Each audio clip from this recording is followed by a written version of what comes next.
Good morning and welcome to episode 69 of the Jaguar Report podcast. My name's Gus Logue, joined by, as always, by my co-host John Shipley. Episode 69, John. How's it going? It's nice to be here. It's nice. That was a football game. There was a football game? What football yeah, game? that was definitely a football game. Whatever we witnessed yesterday. Oh, right, that football game. Very loose definition, but out of all the Jaguar games I've covered, that was absolutely one of them.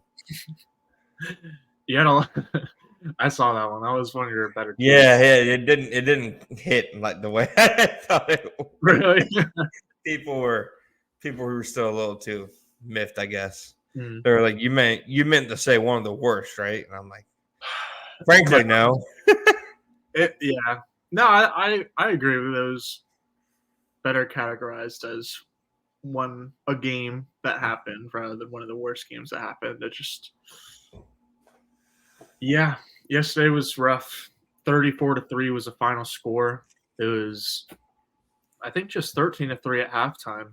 Yeah, it was. Yeah, so at the half, I feel like everyone was like, "This is pretty gross," but like, other than that first Niners drive, like the teams had basically been going back and forth between giving the ball away.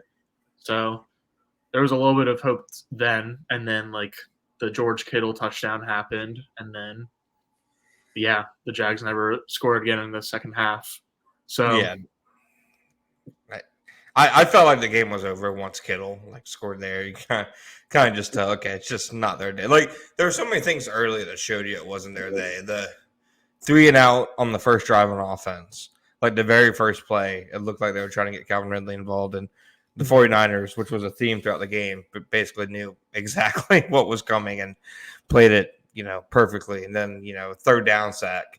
And then the 49ers get gains of 9, 23, 19 on the first drive and just kind of go easily score. It was, and then even on special teams, there was one play, they had a chance to down the 49ers at the 1 yard line. And Antonio Johnson just mistimed, getting the deflection, I guess, and knocked it out of bounds once he was already in the end zone. So there were a bunch of plays early in the game. You could just tell this is sometimes this is just not their day. And it was one of the only times in the Peterson era they weren't in the game in the fourth quarter. We've talked before how even in their losses, they're almost always close. There's 20-point loss, in week 3 against Houston. That was obviously out of reach.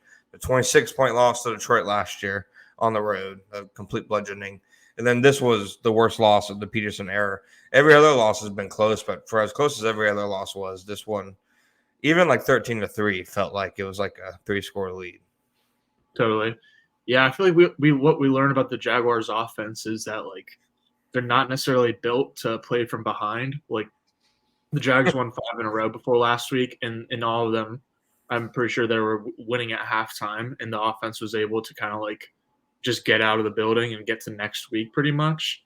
And the defense obviously carried them a little bit to start the season, or a lot of it to start the season.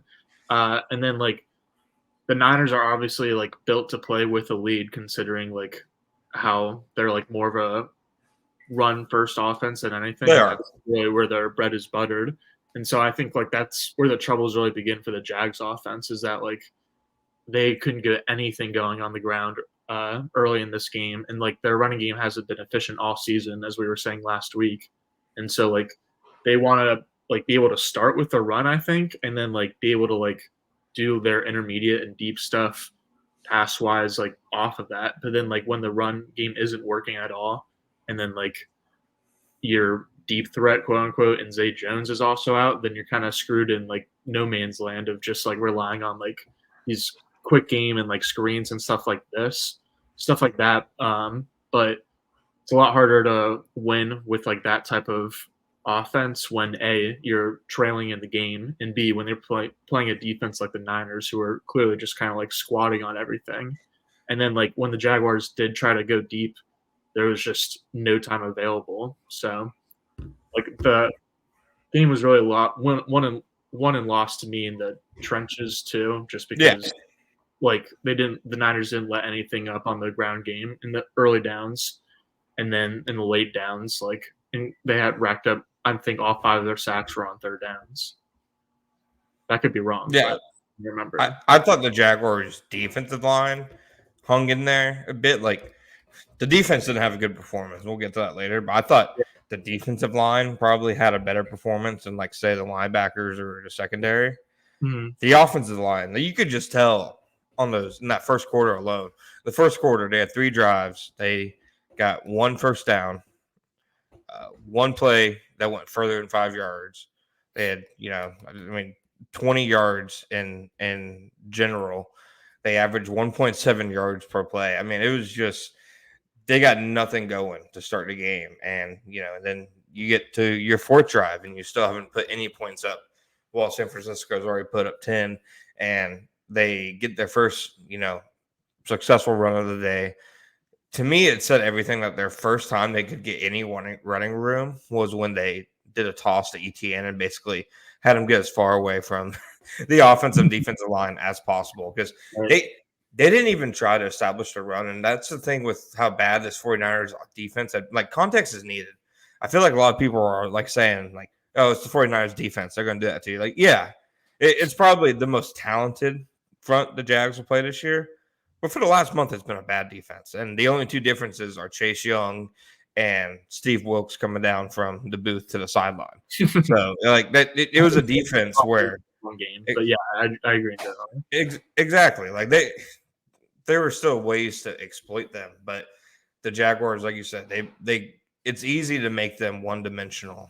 I feel like just take away their running game. It felt like the Jags weren't trying to exploit anything on the Niners defense. Like they were just being reactionary to what the Niners were doing, because the Niners came out and were clamping up the middle of the field, and so as you said, they try to get ETN out in space with the pitch, and then they started running their RPO screen game and quick game and stuff like that. But even then, it was just too little, too late, because by then the Niners were up 10 points, and then the Jags put together some nice drives using that formula. But then they just did what they've been doing the full season by shooting themselves in the foot and opponent territory with a turnover. Yeah, 4 turnovers, 3 past the 50-yard line, including 1 at the 9-yard line. I'll be honest, even when they were moving the ball, I didn't even feel like that was encouraging, because it was screens and speed outs to Christian Kirk. It wasn't to me, it looked like they had figured something out. They were just hitting the easy buttons, which that's been the biggest thing with the offense. It feels like there's been nothing easy for them. Ben Solak with the Ringer, he does a weekly, article kind of summing up his thoughts on the weekend's games. And, he pulled a couple of good stats that, according to Next Gen Stats, only 7.4% of the Jaguars' routes have gone further than 20 yards downfield. Last in the league by comfortable margin. When you look at just the wide receivers and slot receivers, they have the only team with the average route depth under 10 yards. And then Calvin Ridley, they've only motioned him on 6.4% of his snaps. It doesn't feel like they're doing anything schematically to make things easy. And I feel like the 49ers came out really with the blueprint on how to beat them, which, to be honest, was the same thing Kansas City did. Just challenge everything at the line, throw off the timing of the receivers and basically the quick passing game so Lawrence can't get it out of his hands immediately. And the longer you make Lawrence hold the ball, 1, the more likely he is to commit a turnover. And then 2, the more likely you are to take advantage of the Jaguars' offensive line. Because the thing that the quick passing game, especially the way the Jaguars have used it, protects your offense, is it protects the offensive line from all those one-on-ones against Nick Bosa and Javon Hargrave and Chase Young. And you saw yesterday how they just couldn't get the ball. It was Lawrence's highest time to throw per Next Gen since his rookie year, and it showed. Yeah, it was brutal. I was just thinking back to those offensive line shirts that they made in the offseason. It's it's very obvious. It's been the entire season, but especially in this game, how much they're going out of their way to protect the offensive line. And so again, I think that's the biggest issue. But another problem is that Lawrence won't have time to get to his third read, a backside dig, because people are in his face after 2 seconds. But even if he did have the time for that, they're so the Jags could do a better job with their personnel still, I think. Like, especially with Ridley, where, like, they're lining him so much outside at the X, and it's like, you do kind of have to do that because in 2 receiver sets, like, it's not like you're gonna be asking Christian Kirk to be playing the X. But, Yeah. like, they still could, like, and they've been doing a little bit, but they could still find, like, more ways to just, like, help out Ridley. And so, like, one example is that on the Jags first, it was either their second or the third play of the game. I think it was the third play, which was their first third down. And like they had Ridley in the slot and he was running an over, which Fred Warner like double covered. And then they had Evan Engram on a dig, but like Engram was running like from the far like perimeter receiver position and ran a dig. And so like that's where Lawrence looked because Ridley was double covered over the middle by Warner and a safety. And then Engram like just had like a matchup that the Jags wanted, but like couldn't win it. And then Lawrence ended up eating a sack. So like if you had like Zay Jones or Evan Engram or Christian Kirk or whoever like running that over route instead of Ridley, and then Ridley should be the one running like that dig. So like they had some like cool cheap motion stuff that they did against the Steelers where like Ridley like, run in motion horizontally, kind of like how Tyreek Hill was doing. Did they create anything off of that though? Like, did he catch any passes off of that? I think maybe once. He had 1 target and no catches. So like they are trying to do stuff, and they do have a point that like Zay's absence is a big deal, and that like defenses have like been shifting coverages. But like we've been saying all this stuff for like 3 weeks. Like you got to find like a different solution. Yeah, it's the NFL. Eventually, we don't have Zay Jones. Can't be an excuse. It probably should never be an excuse. Like to begin with. To be frank, like I said, I don't get how an offense with Trevor and Etienne and Ingram and Kirk and Ridley has struggled this much scoring points. And somebody was like, "You're talking like they're all pros." And no, I don't know if they have a Pro Bowl between the 4 or 5 of them, but that's obviously too talented of a core to be scoring, to have 2 home games in a 4-game stretch where you don't score a single touchdown. Like that. I mean, Aiden O'Connell scored a touchdown yesterday against the Jets, mind you. I mean, Tommy DeVito, I believe, has scored several touchdowns this season.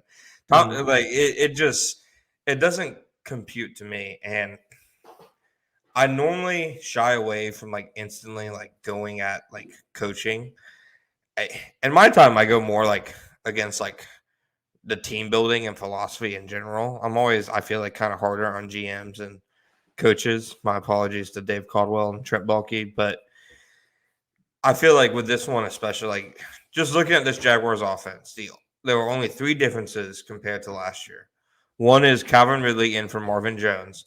I refuse to believe that's a net negative. Like people keep saying what Marvin brought to the offense last year. No, you're not going to gaslight me. People are saying this. Yeah, I promise you, saying the offense misses Marvin Jones. He did have some clutch plays, but like those are also his only plays. They're clutch because he's not open. Yeah. It's his next gen like little spider chart showing all the receivers like separation, like it's like inverted into the other. It's a bit. So I refuse to believe that's a big deal. I know Ridley hasn't produced. I refuse to believe that's Calvin Ridley for Marvin Jones is why the offense is suffering. Then there's swapping out Juwan Taylor for Anton Harrison. Anton's definitely had his lumps. I mean, you saw yesterday when they're not. I think he's impressed at times, but you can also probably say with confidence now that they've been protecting him a little bit.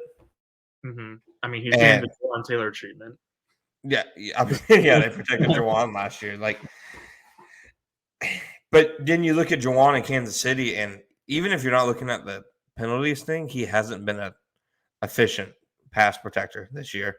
So I refuse to believe Juwan Taylor was like this golden cog that kept the offense like, and was the difference between a top 10 unit and what we saw yesterday. And then the only other difference is Press Taylor is calling plays now instead of calling plays in the second half of games that he did last year. When you look at those, like the most impactful like change, and like the only one I really think you can point to is how the offense is being, really called. But even at that point, when it goes to game planning and design the offense in general, Doug Peterson has his like fingerprints still all over it, regardless of who's calling plays. So I think that's definitely like the two probably biggest reasons they're struggling right now is lies at the feet of those two. I think it like comes back to the roster management because like I think like coaching definitely deserves like a lot of criticism for like this past week and like just like the offense in general. But like you said it yourself, like the only changes they made were like subbing in Ridley and Anton, and like that was it. And like the offensive line and like the run game was like still an issue last year. Like ETN had a pretty nice season, but he had like a lot of explosive runs, and like he's never been like an efficient running back from like a success rate standpoint. Like really, the Jags haven't had a consistently good running game since James Robinson was healthy. That's So, right. like it's true. He's the So last Jaguars running back that metrics loved. Yeah, that's true. I mean, the metrics liked ETN last year, but just like it was like your favorite metrics, like rushing yards over expectation, all the expectation stats. Yeah, get out of my face with that. Anyway, like so the Jags running game like wasn't very good last year, and like what they do, they added a blocking tight end in the draft, and then like a power running back in the draft, and like Strange has had some nice blocks, and like you shouldn't really expect anything out of a rookie tight end, as we've said a Yeah. bunch of times. Which But one's been your favorite? which block of his or which of these? You tell me. Yeah, neither. Or yeah, none of the above for Yeah. both. So yeah, like uh you at least like need something out of like Tank, and like I just feel so bad for the guy at this point with like I don't know if he So really deserves like the blame for that interception that bounced off his hands, but like he's just like not giving you anything even I, besides that. I don't think he deserves the full blame because it definitely was like a heater instead of like a little lob. But if you go back and like look at how he did the check down in general, it looked like once Lawrence broke the pocket, he was like, okay, well, what the hell do I do now? Instead of like that Yeah, chemistry that Lawrence and Etienne obviously have it. I don't think you can have him on the field at all for passing plays, which in the NFL is an issue yeah. at this point. Like you can't just say put him in for running plays because okay, put him in. What if Lawrence kills that the line, changes it to a passing play? Like it. So I'm with you. We we I called it Balky Ball or the Balky Bowl. Like so I feel like it like has to come back to him. Like I feel like this game is like was like just like a measuring stick as everyone was saying the past 2 weeks, and like maybe it was a mistake for the Jaguars to like go into the season thinking that they could just like make one or two like small tweaks to their depth and like be Super Bowl contenders. so I don't disagree with you on anything that you said about the running game. I don't disagree with you that at the present, Strange and Bigsby, regardless of what you even think about them as players, look like asinine picks and not actually understanding the problem whatsoever. But why did it work last year is my question. Like Lawrence was not getting bombarded this way in pass pro day did last year, and the only difference is like even the interior. It was getting. I didn't feel like it was like this last year. So like to you, what's the difference in the passing game compared to last year? Like other than just what they're doing isn't really For the passing working. game, I think it's just that Lawrence doesn't have like a trustable outside target. Like Ridley is like has obviously been a little bit underwhelming this season, but like he's still like a good football player and like a net positive. But like Marvin Jones, like one thing he was like pretty good at was like contested grabs, and like even if it seemed like a receiver or a guy was blanketed over him, like he would at least have like better success with those types of targets than a Calvin Ridley is. Like the biggest thing that stood out to me when you listed like, oh, like the skill position group of Ridley, Kirk, Engram, ETN, whatever, like hasn't had a touchdown. That's crazy. Biggest thing that stood out to me is like obviously you didn't name any offensive linemen, but also like all the players that you did name, like how big are any of them? Like Evan Engram is kind of big, but he's also like as we know, like more of a kind of like slot receiver than anything. Christian Kirk is obviously a slot receiver. And then like Calvin Ridley is more of like a like slot receiver is not the right word. Like flanker would be a better one, but like I don't know. So like not it's not that they like need a Calvin Johnson in order to like succeed, but like yeah, at least need something like Yeah. Zay Jones last year, or Marvin Jones last year, or DJ Chark in like the 4 games that he played with Lawrence. Like, gotta have some like Chark is like the last field stretcher he's really played with. I feel like, and then Yeah. like offensive struggles have been the exact same since Chark's injury, or like really just all of Lawrence's career. Is that like he's never been able to like win consistently downfield, and then like that doesn't really open up any short stuff, and then like their short stuff isn't working out right now, and then like they don't really have like the receivers or the offensive line currently to like win downfield consistently. So like they need a like 110% Zay in order to be like top 10 offense. It baffles the mind, Gus. I have because I don't even disagree with you, and I still have no words for it. I think that third down red zone shot, the Christian Kirk before their only field goal of the day, was a perfect example of what you're talking about. Like, those are the plays that people point to when they laugh about his contract. You know, like go get the ball. Yeah, come on. Am I wrong for thinking that? No. Like, if you're that highly paid of a receiver, you have to make that play. Yeah, it's like we like, or at least I was talking about Ridley in the terms of like AJ Brown, Tyreek Hill, Sure. etc. of like what they brought to their new teams, but like we never like considered Kirk that, even though like his contract says that, but like no one like has ever like expected or thought that he was gonna like provide the same kind of game changing value that like those types of receivers do, and Yeah. he's like made like it, and so like obviously he's been like a good addition to Jacksonville, but like he's still overpaid when you look at his contract. Yeah. My last thing. What for you is more concerning? Concerning. What for you is more concerning moving forward? The offensive line or Lawrence? The offensive line. I thought this was like when Lawrence said this was one of his worst games after the game, I was like, I mean, yeah, obviously statistically, but like I thought this was like more on like everyone else around I him. was gonna say, au contraire, you've had much worse. But like honestly, like it was not a good Lawrence game. Like it is true that he didn't get any help. Like I remember like on the Manning cast when Lawrence went on, like Manning was talking the whole time about like how the Jets receivers like weren't helping out their young quarterback. Like, oh, they like dropped this like contested catch, and like this screen wasn't run very well, and all these like tiny things. And he kept saying like the Jets just like aren't helping out their young quarterback. And so like it was kind of like the same deal with the Jags.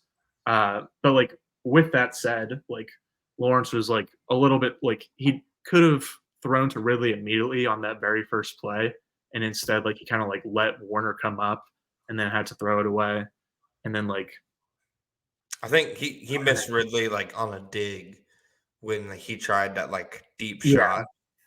So like it's perfectly reasonable that it was one of the worst games of his career because he was like You turn it over three. Yeah, you turn it over 3 times, regardless of the context of them. I think you're probably going to consider that one of your worst.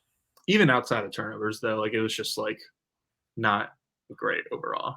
Clearly, the best got to him. So I'm with you. I know how to read a room. I'm not going to defend him. You know, somebody tweeted at me today and said, "Frankly, Scott Barrett is right." Oh man, I'm like, no, I'm not going to engage. That's good bait, but I'm not going to engage. No, it was just like a disaster day, you know, for the entire offense. The offensive line, yeah, it definitely has to be like Fortner. I thought had a really bad day, like especially in the running game. Javon Hargrave. Game. Hargrave was always a really bad mismatch, I think, for Walker Little, and we probably didn't talk about that enough. Like, your rear offensive tackle moving inside the guard. Here's this absolute freak show of a pass rusher. That probably was always going to end badly. Mm-hmm. So, and that went probably even a little worse than that.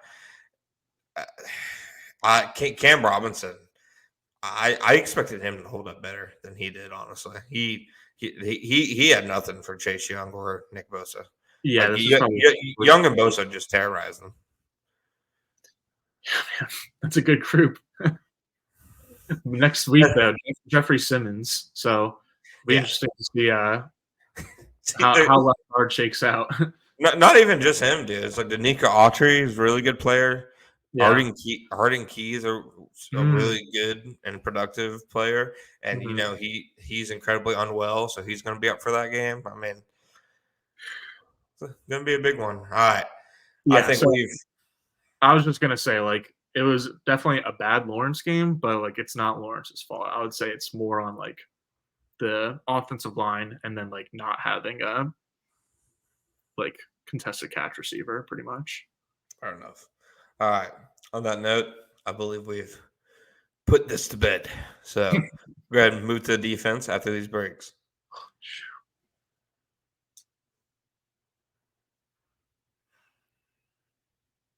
All right, guys. The luckiest unit in Jacksonville today is the defense. The Jaguars' offense was so bad that nobody pretty much all week is going to talk about how the defense wasn't particularly good. Like, I know 13 points allowed at halftime, but look at it this way: a touchdown on the first drive, points at the end of the half, and then points to open the half. Every time it felt like they needed a stop or to get some momentum, it just didn't feel like it was happening. They definitely hung in there at times, especially in the first half. I thought they did a good job of like getting Purdy off his spot, but overall, it felt like go back and look at like Kyle Shanahan's like offensive games the last couple of years against Todd Bowles. I think it's been like 37 points and 34 points scored, and then 33 points this week against a similar ran defense. He just has the answers against this kind of scheme, it seems like, and it was the first time this year that defense looked mortal. Really.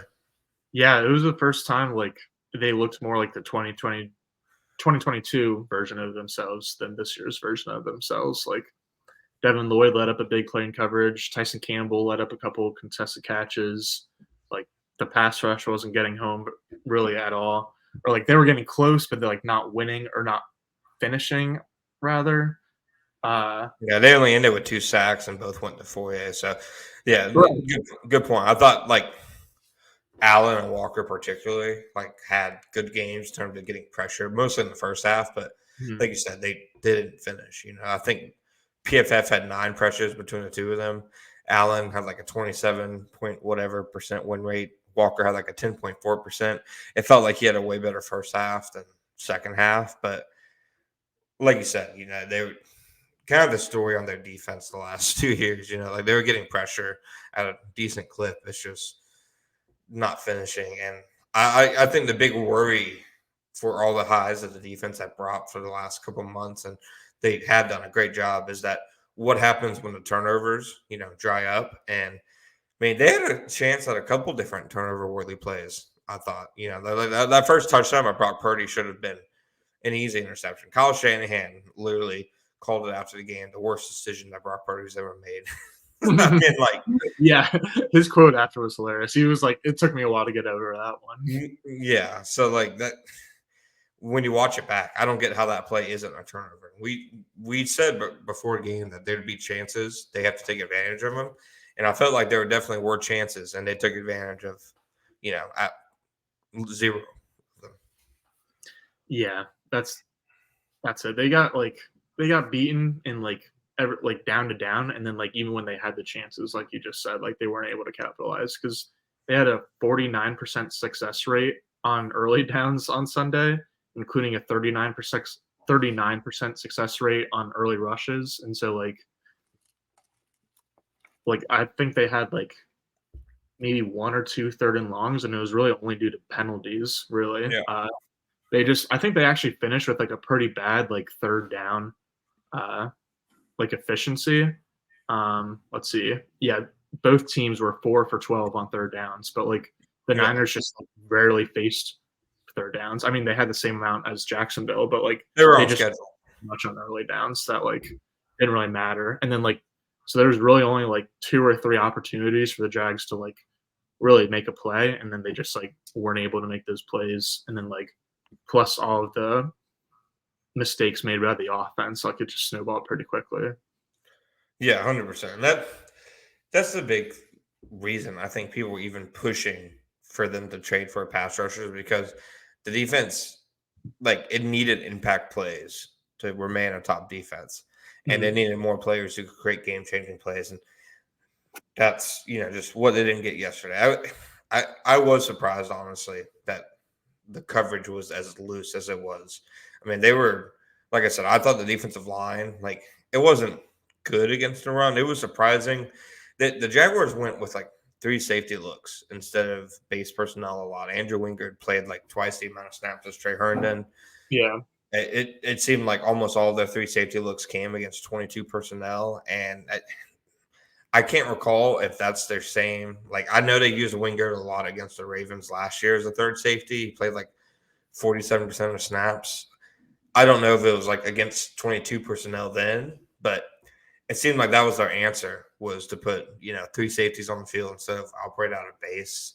Maybe they thought they were going to pass out of it some, which they did. I believe Kittle's touchdown was out of 22 personnel, but they didn't hold up as well as I thought they would up front in the running game. They got after the passer pretty decently, more than I thought they would. But in the secondary, like, guys are just like, Kittle was wide open several times. The fullback, whose name I refuse to butcher, was wide open. Brandon Ayuk was, Juice check. What is it? It's like juice and then check. Juice check. I don't know if that's actually. I'm just saying. There's no way juice check is juice check. Yeah, no. We're just like mumble juice check, and then there you got it. Juice check. The fullback who plays for the 49ers is that's who he is to me. Like, literally everybody was scoring, a touchdown. And I thought Fourier said after the game, he was like, they did the misdirection stuff and the play action stuff that just completely like slowed down like our thinking and our reads, and they played like it. Like, they didn't play like the fast, aggressive defense we had seen. So I don't know if you're gonna take solace in it. Not every team has a Kyle Shanahan who is gonna scheme things up like that. And I too. Yeah, exactly. And then also, like, I said, this is the most talented front they're going to play. This was also probably the most talented skill group, they're going to play. It just really was a perfect storm. But I thought it was a good test for Mike Caldwell and his defense to show, like, they're one of the real defenses. Like, if they belonged in that Cleveland and Dallas and Baltimore conversation. After yesterday, like, I still think they're a good defense, but probably not in that conversation, at least not right now. It would have been like nice on their behalf if they like hadn't been dealing with a bad game script like pretty much the entire game, like just to like see where they, like, as a measuring stick, where they were aligned versus other teams. Like, if it had been a tied game through the first half, then we would have a little bit of a better understanding. But I'm with you where like they're still like absolutely an above average unit and probably a top 10 unit, but like probably not in the same class as those like really good units, especially because like with those really good units, like we've talked about how like the secondary for the Jaguars has been a lot better this year with like communication and like their chemistry on the back end. But then like you kind of saw it get exposed against the Niners, and like really, really good defenses just don't really get exposed like that. The 49ers trying to get Christian McCaffrey those touchdowns at the end of the game. That was insane. Holy cow. You see Shanahan's quote?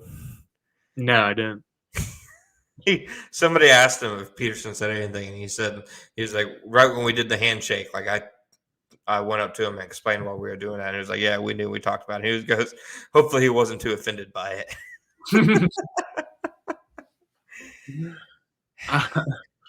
Yeah, it was just like one of those things where like there was like already so much other stuff like happening, or like so many other things to think about, that it was like just a funny random thing that happened. The fact that that's the drive they stopped them on was pretty good.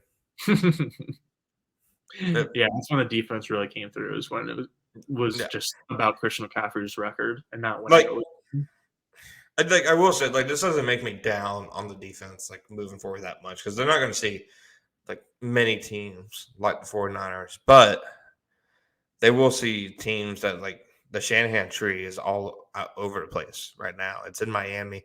It's in Houston. I was going to say, it's in Houston. Is it a coincidence that the 2 worst games the defense has had are against this game?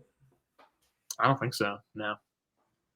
I mean, 30 points against Houston because we're not counting the fullback return. 33 points yesterday. That's 63 points over 2 games. I know the offense screwed them over both times, but like it wasn't like the offense was starting to get it over at their own 20. You know, like even the turnovers, they're coming like mostly on the other side of the field. So I know the offense wasn't helping them by sustaining drives or anything like that, and they were on the field for too long. But Mhm. I don't know, man. 63 points in 2 games against that scheme. That's not great considering you're going to see Houston run it probably for quite some time. For sure. I will say for Sunday, like I don't know if Tyson Campbell is fully healthy. Like he was limited in practice because of the hamstring injury. And like he always was kind of expected to play, and he did play, but then he like I don't know, let up a few more plays than I would have really expected him to typically, even though like Ayuk is a great player. And then he ended up leaving the game in I think the second quarter, maybe the third quarter with Yeah. that same hamstring injury. So that would be something to monitor. But I just like part of the reason I'm not like completely like down or off of the Jags defense is that like they still really haven't been like fully healthy. Like Ham is still kind of like working his way back. Same Yeah. goes with Snoop. And then like now you've got Tyson with the hammy issue. So They had a few guys who were returning who didn't look 100%. Tyson, I didn't think like, this isn't me speculating or anything. It's just me watching the game, what they usually like look like. I didn't think Walker Little looked 100%. You know, no. Andre Sister didn't have his usual like flashy play or yeah, six. yeah. So it's definitely something to watch moving forward. I I don't know. I think you probably consider Greg Jr. a starter this week. I'm not sure if they make Tyson play, this week so soon after re-aggravating it. Mhm. I thought he showed, some flashes. I Yeah. I think it says a lot about Monteric, like how they view Monteric Brown, that he was a healthy scratch like a week after being a starter for 2 weeks. It was like we got 2 guys back. Like you just, sliding back down the depth chart. But probably be active next week. If Tyson doesn't play, you see Greg Jr. in there. Oh no, not to look too far ahead, but I do think they have more favorable, matchups coming up defensively than they had this week. It might just be one of those things where they just don't have it against this scheme for whatever reason. And I don't even know how bad you should feel about that because like like are there any defenses out there who are known for like stopping Kyle, like for like teams that he just struggles against? Because I know it's not the Todd Wash, Gus Bradley tree. I've learned that. I know Yeah. it's not this one. I don't, I don't not that I know of. Yeah. I assume he owns Fangio defenses. Yeah, probably. I like he doesn't play Belichick enough. Just a really good coordinator, dude. He's the best play caller in the NFL to me. And Yeah. I think yesterday you saw why. For a mostly sound defense this year was letting guys run wide open, basically Mhm. all game. And it I don't even think it was a step back for like guys like Devin Lloyd or anything. I think it was just like they ran into a buzzsaw this week. And like you said, especially coming off a bye, and I'm not sure how much you really glean from that. I will say, like in both of these games against like that scheme, the Jags offense was like just absolutely horrific. And so like I do think that like the overall point is true where like this like Shanahan scheme kind of has the Jacksonville's number, but like Jacksonville's offense being as bad as they were each of these games, like makes it look a lot worse. Here's a question for you: looking way too far ahead. Say they draw Miami in the playoffs. How much Mm, does that concern you? I don't know. It just seems like motion, misdirection, play action are the things that really throw this defense particularly off.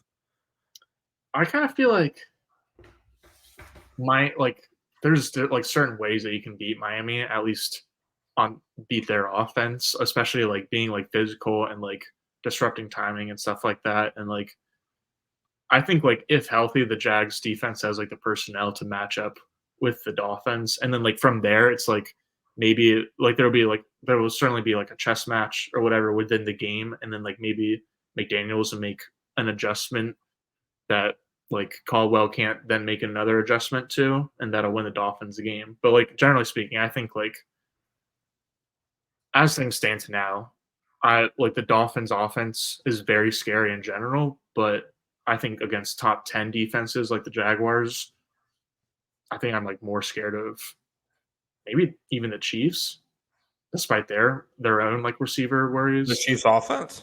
Yeah. Wow. Like in the playoffs. True. Fair enough.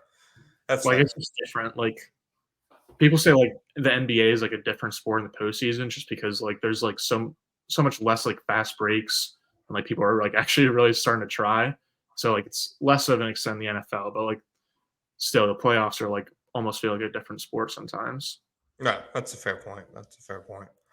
Well, Gus, you got anything else on the defense for us, my friend?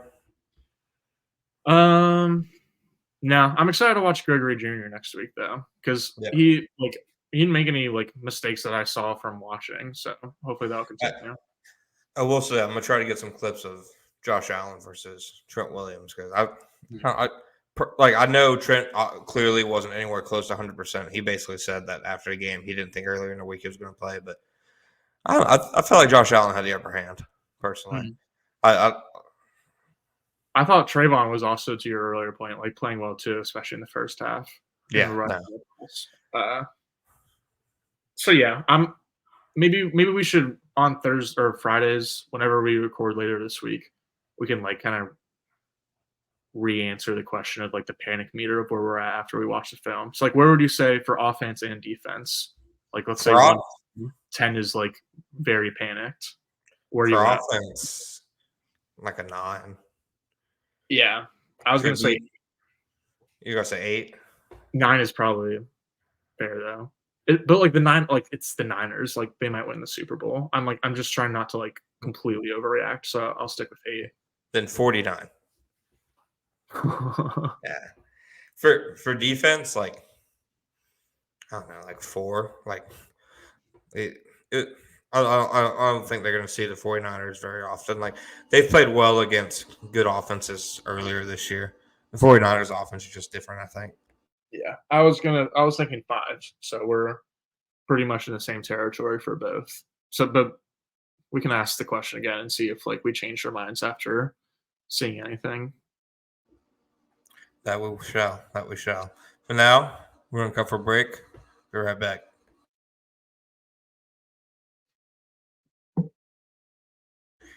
All right, Gus. Normally, we use this part of the segment to talk about game balls, hot takes.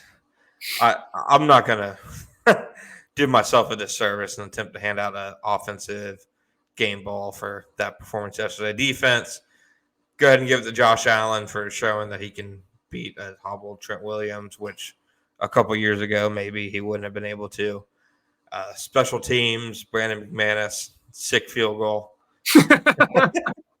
I got nothing else to commemorate about that game.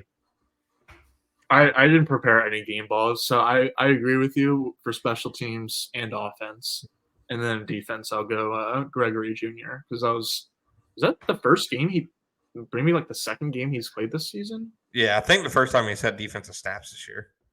Yeah, so like I mean I feel like by the time Tyson went out, like the game was pretty much wrapped up. Gregory Jr. game ball.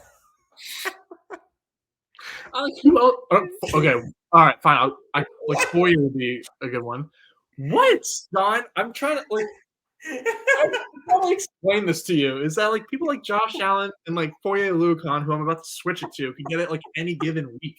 So like you give out game balls to like the people who don't get it very often. Like if you were like like you run like pretty much a peewee team with your dad, like do you hand out a game ball to the same kid every single time? We don't hand out game balls.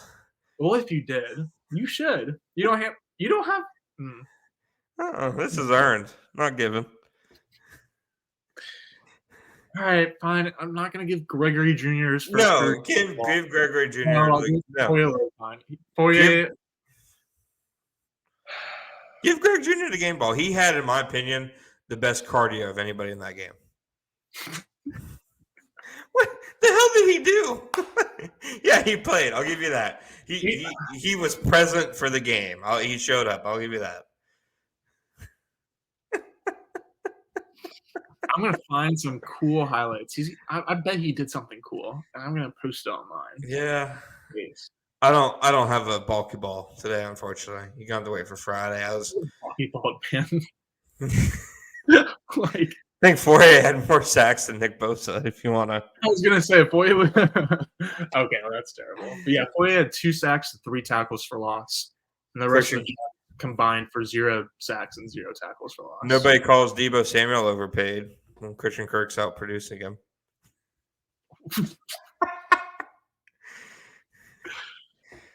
I mean, You just got bulky balled, my friend. all right. Panic meter is 10 for you in the Bobby Ball segment. Dude, it is, man. It is. I'm fighting for my life out here. They haven't given me any good material. There's always Bobby balls to be had, though. Yeah, there are. I guess like the biggest thing, like after this game to look at moving forward, is the fact that the next 2 games is probably the most important 2-game stretch of the season. Yeah, I mean, definitely 2 must wins. like both AFC South games. Houston's only 1 game behind you now, and CJ Stroud is like legit in the MVP talks right now. He's playing insane. Mm-hmm. Guys named Noah Brown are popping off for 150 yards. Mm-hmm. They're beating legitimate like teams. Like the Texans have arrived. Like they're a good team. Like now, the Jaguars obviously struggled with them a lot a couple weeks ago. They have them next week. The Tennessee Titans this week.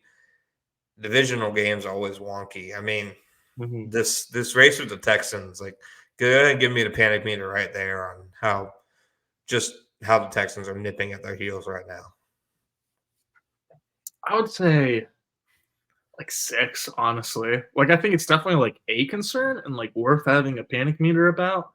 But I don't know. Like the Texans also lost to the Panthers like 2 weeks ago. Like CJ Stroud has looked awesome, but like I don't know if he's going to keep it up the whole season. So like I kind of think like these 2 games for the Jags are definitely must wins. But like if they happen to win both of them, then they're in like a really good spot because then they'd be 8-3, and then like you do have a 3-game stretch against the Browns, Ravens, and Bengals, which is tough. But like I feel like you can afford to lose 2, if not 3, of those games, and then like win the last 3 games of the year, which is Titans, Bucks, and Panthers. So I don't know. I'll be like extremely like it'll be up to a 10 if the Jags like lose against the Titans this week. But right now I'm at a 6, even though they're only 1 game back. Like I think it's a very real thing to look at, like teams like how strong they are just in the vacuum of how they're playing right now. Like, will I take the Texans roster of the Jaguars? No, but will I take like how the Texans are currently playing right now of the Jaguars? Like probably. Like their offense has been fantastic. I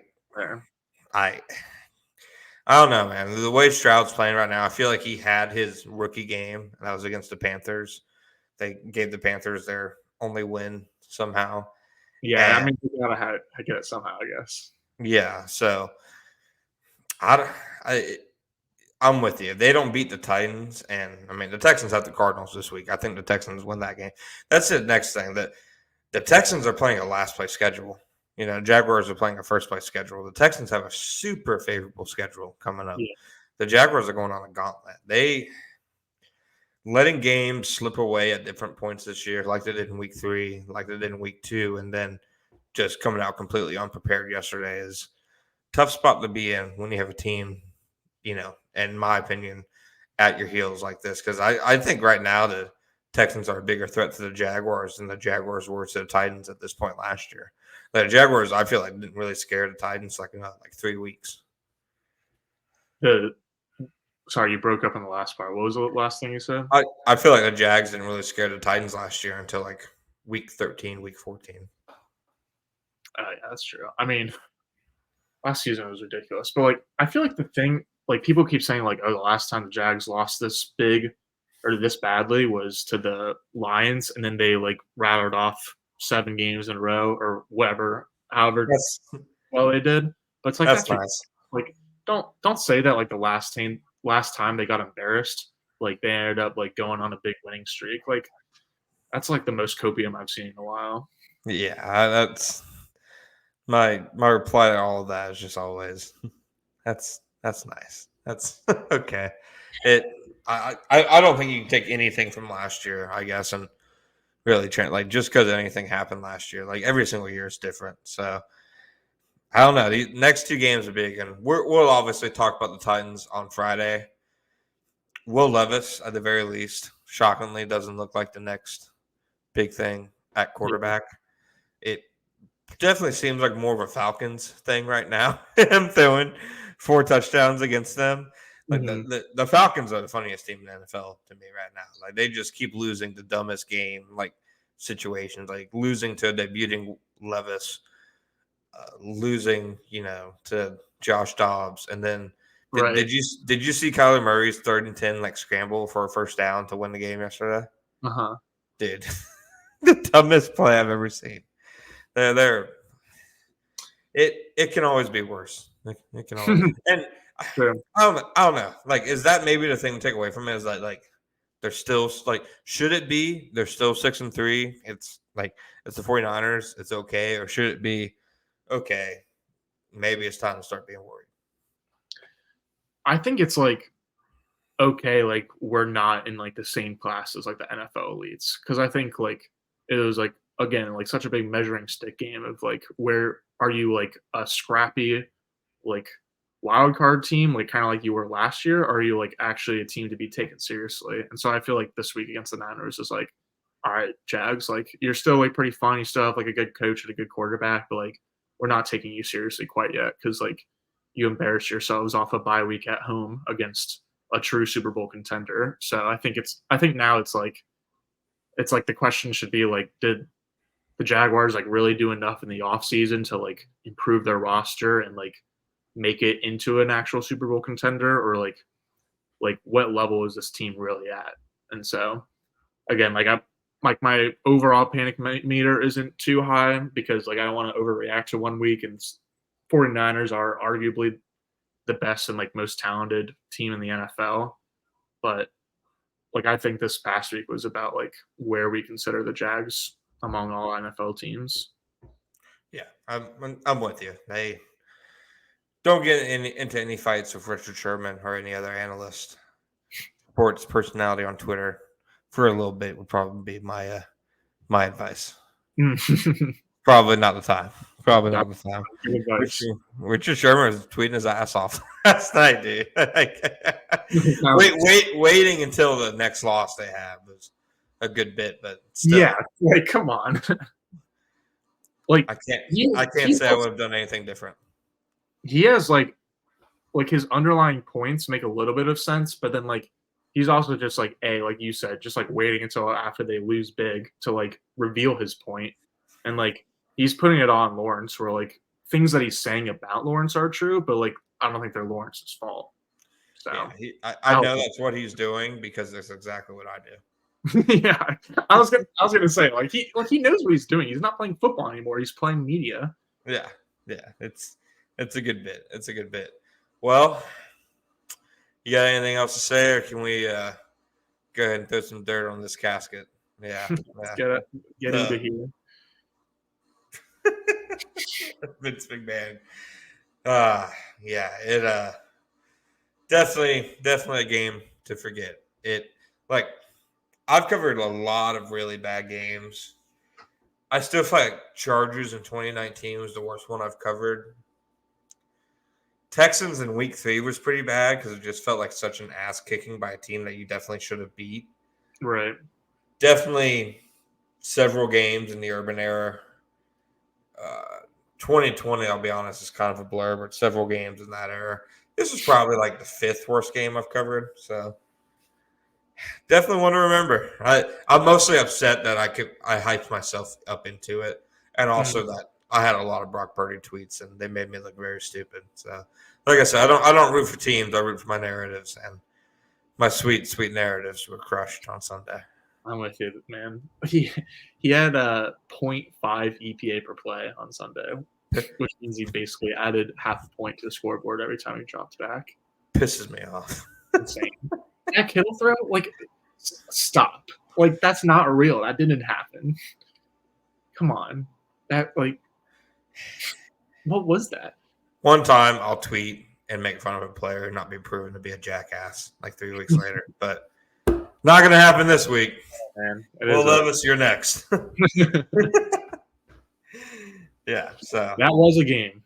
yeah, that it was. So thank you guys for joining us. I'm John Shipley, my co-host Gus Logue. We'll be back on Friday. Yes, sir.